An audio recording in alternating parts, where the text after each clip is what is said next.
नमस्कार दोस्तों, मैं हूं रोशन और आप देख रहे हैं प्रिपेयर फॉर नौकरी ऑफिशियल यूट्यूब चैनल। दोस्तों, इस चैनल को सब्सक्राइब करके बेल आइकन को प्रेस करिए क्योंकि आपको यहां पर बहुत सारे अपडेट मिल जाते हैं, क्वेश्चन पेपर डिस्कस किए जाते हैं। तो दोस्तों, आज हम पेपर लेकर आए हैं UPRV-UNL में पेपर हुआ था असिस्टेंट इंजीनियर इलेक्ट्रिकल का 4 जुलाई 2021 को शिफ्ट सेकंड में हुआ था।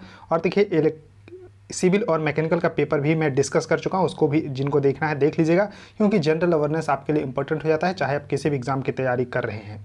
तो देखिए, एक सीरीज मैंने आप लोगों को करवाया था जिसमें से 16 प्रश्न जो इसमें पूछे गए हैं उसमें से 8 प्रश्न जो है डायरेक्टली आए हैं। तो आप उस सीरीज को जरूर फॉलो करिएगा और इसका PDF आपको हमारे टेलीग्राम चैनल पे मिल जाएगा, उसको ज्वाइन कर लीजिए, लिंक डिस्क्रिप्शन में। अब देखिए, वो सीरीज है HAL में DTMT का एग्जामिनेशन अभी होने वाला है, उसके रिगार्डिंग सीरीज मैंने कंप्लीट करवा दिए हैं। टॉप 1000 क्वेश्चन इसमें जीके का करवाए हैं, इसमें से क्वेश्चन डायरेक्टली एग्जाम में आ रहे हैं तो आपके लिए भी हेल्पफुल होगा चाहे आप किसी भी एग्जाम की तैयारी कर रहे हैं। तो इसको भी देखने के लिए पूरा प्लेलिस्ट का लिंक डिस्क्रिप्शन में मिल जाएगा। अब देखिए, क्वेश्चन था कि अंतर्राष्ट्रीय रेड क्रॉस समिति यानी कि international committee of red cross का मुख्यालय कहाँ पर स्थित है। तो दोस्तों, इसका जो हेडक्वार्टर है जेनेवा में है, तो ध्यान रखिएगा जेनेवा में है। और जेनेवा कहाँ पर है तो स्विट्जरलैंड में है, तो करेक्ट आंसर यहाँ पर स्विट्जरलैंड सही हो जाएगा। अब देखिए, रेड क्रॉस के बारे में जान लीजिए। तो इसका जो है international committee of the red cross के रूप में 9 फरवरी 1863 को ही इसका फॉर्मेशन हुआ था और जो एक्चुअल फॉर्म है वो मई 1919 से है। तो इसका फॉर्मेशन 1863 में ही हुआ था। और इसको देखिए, फाउंडर भी कई बार पूछे जा चुके हैं। तो हेनरी डुनंट इसमें जो मेन फाउंडर है हेनरी डुनंट हैं। तो इसका जो है आपको ध्यान रखना है, तो ये कई बार आ चुके हैं और बाकी ना हम जो है देख सकते हैं। NGO टाइप का है और इसका हेडक्वार्टर आपको जेनेवा स्विट्जरलैंड में है और एरिया सर्व करता है पूरे ऑल ओवर वर्ल्ड में। क्वेश्चन है कि दिल्ली सल्तनत में राज्य से संबंधित पत्राचार की जिम्मेदारी किसके पास थी। जो दिल्ली सल्तनत था, जैसे कि गुलाम वंश, खिलजी वंश, तो इस तरह से जो वंश थे, लास्ट में लोधी वंश था, तो उसमें जो संबंधित पत्राचार की जिम्मेदारी दीवान ए इंसा को दी गई थी। तो करेक्ट आंसर यहाँ पर थर्ड होगा, दीवान ए इंसा को दी गई थी।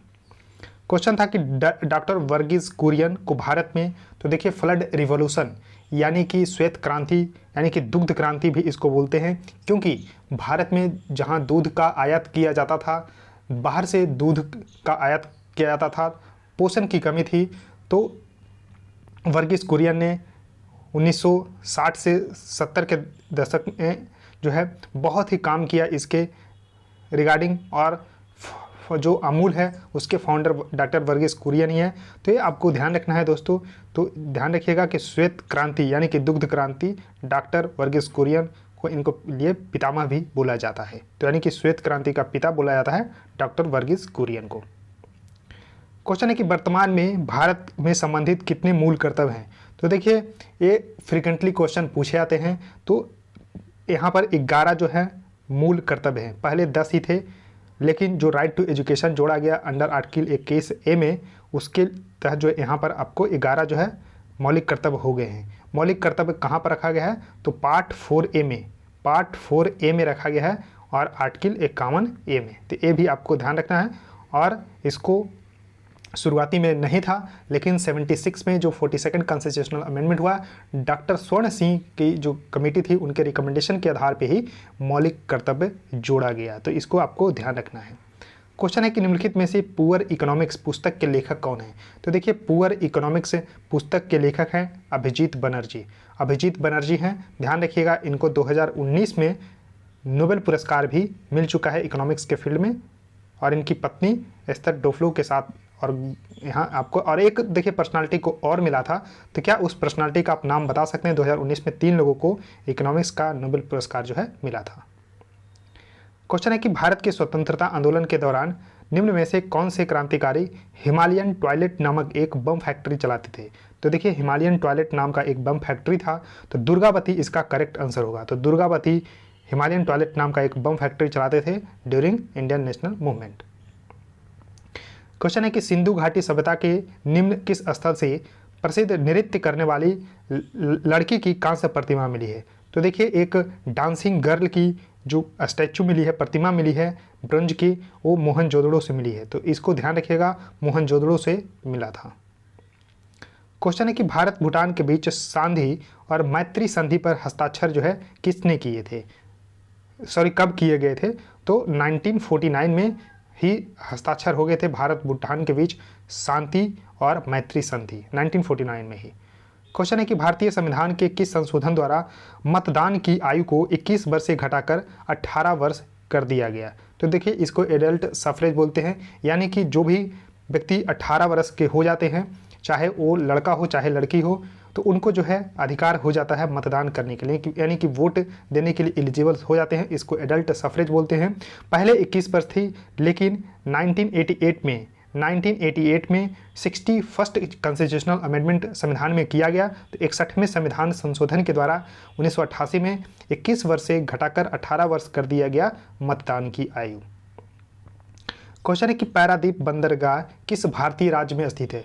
तो इस तरह से अगर भारत को इस तरह से पश्चिमी घाट है और एक पूर्वी घाट है, तो पूर्वी पे यहाँ पर आपको उड़ीसा के पास में यहाँ पर पारादीप है, तो पारादीप बंदरगाह उड़ीसा में है। तो ये आपको ध्यान रखना है दोस्तों। तो उड़ीसा में है पारादीप बंदरगाह। और विशाखापट्टनम पूछा जाता है, तो विशाखापट्टनम जो है आंध्र प्रदेश में, उसके नीचे विशाखापट्टनम है। तो इस तरह से आपको ध्यान रखना है। क्वेश्चन है कि फिल इन द ब्लैंक्स ग्रामीण क्षेत्रों में विभिन्न विकासात्मक गतिविधियों को बढ़ावा देने के लिए निवेश और उत्पादन के लिए ऋण प्रदान करने वाली संस्थाओं की एक शीर्ष वित्त पोषण एजेंसी है। तो देखिए नाबार्ड है। तो ये आपको ध्यान रखना है। NABARD national bank for agricultural and the rural development, इस तरह से आपको ध्यान रखना है। नाबार्ड इसका फॉर्मेशन हुआ था 1982 में 12 जुलाई के दिन। तो आपको ध्यान रखना है। क्वेश्चन है कि निम्न में से कौन सा प्रत्यक्ष कर का उदाहरण है। तो देखिए आयकर जो इनकम टैक्स है वो प्रत्यक्ष कर है, जबकि उत्पाद कर, सेवा कर, सीमा शुल्क कर ये आपको अप्रत्यक्ष कर है। अप्रत्यक्ष कर और अप्रत्यक्ष कर को यहाँ पर GST में सबज्यूम कर दिया गया। तो ये भी आपको ध्यान रखना है। तो इनकम टैक्स जो है प्रत्यक्ष कर है, यानी कि डायरेक्ट टैक्स है। क्वेश्चन है कि केंद्रीय हिंदी समिति का गठन कब हुआ था। तो 1967 में केंद्रीय हिंदी समिति का गठन हुआ था। ये आपको ध्यान रखना है 1967 में। क्वेश्चन है कि तैत्तिरीयोपनिषद किस वेद से संबंधित है। तो देखिए 4 वेद हैं, फ्रिक्वेंटली क्वेश्चन पूछे जाते हैं। तो 4 वेद यहाँ पर आपको ध्यान रखना है, ऋग्वेद, यजुर्वेद, सामवेद और अथर्ववेद। तो तैत्तिरीयोपनिषद यजुर्वेद से संबंधित है, ये आपको ध्यान रखना है। क्वेश्चन है कि what is the minimum age required for appointment as a governor. तो देखिए गवर्नर बनने के लिए चाहे राष्ट्रपति बनने के लिए मिनिमम 35 ईयर्स एज होनी चाहिए। तो आपको ध्यान रखना है, इंपॉर्टेंट है। तो क्वेश्चन है कि भारत के निम्न में से किस पड़ोसी देश में मांगदेचू जल विद्युत परियोजना विकसित की जा रही है। तो देखिए मांगदेचू जो जल विद्युत परियोजना है ये आपको भूटान में देखने को मिलता है। तो भूटान में भारत के सहयोग से ही ये जल विद्युत परियोजना विकसित की जा रही है। तो ध्यान रखिएगा भूटान इसका करेक्ट आंसर होगा। तो देखिए ये बहुत ही इंपॉर्टेंट क्वेश्चन था, बहुत बार जो है एग्जाम में आ चुके हैं और आगे भी आने की संभावना बनी है। तो दोस्तों 16 क्वेश्चन पूछे गए थे, तो सभी को मैंने अच्छे तरीके से डिस्कस किया है। आई होप आपको बिल्कुल समझ में आ गया होगा। तो अपना नोट बुक में नोट डाउन भी कर लीजिए जो भी क्वेश्चन आपको नहीं आ रहे हैं, और वीडियो को लाइक कर दीजिए, अपने दोस्तों के साथ इसको शेयर कर दीजिए और चैनल को सब्सक्राइब करके बेल आइकन को प्रेस कर लीजिए। सो थैंक यू गाइज, इस वीडियो में इतना ही।